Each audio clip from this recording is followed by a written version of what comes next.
पर सीएम जयराम ठाकुर ने बड़ा बयान दिया है। सीएम जयराम ठाकुर ने कहा है कि ओपीएस सिर्फ बीजेपी की सरकार ही लागू कर सकती है।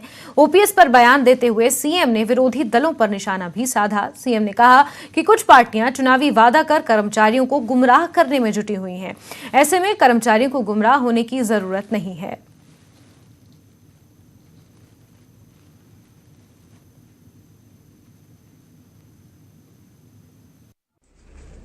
और ऐसी स्थिति में ऐसी जो बातें कह रहे हैं वो मात्र गुमराह करने के सिवाय और कुछ नहीं है। इसलिए मैं कर्मचारी से विनम्र करूंगा आपके माध्यम से कि गुमराह मत करिए।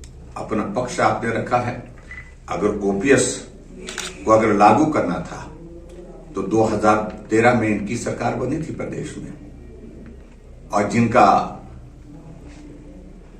ये निर्णय था कि हिमाचल प्रदेश में ओपीएस नहीं एनपीएस लागू करनी है, तो वो वीरभद्र सिंह जी थे, कांग्रेस पार्टी के ही वरिष्ठ नेता थे, वरिष्ठतम नेता थे, और उन्होंने ये निर्णय लिया। हमने तो निर्णय लिया नहीं था।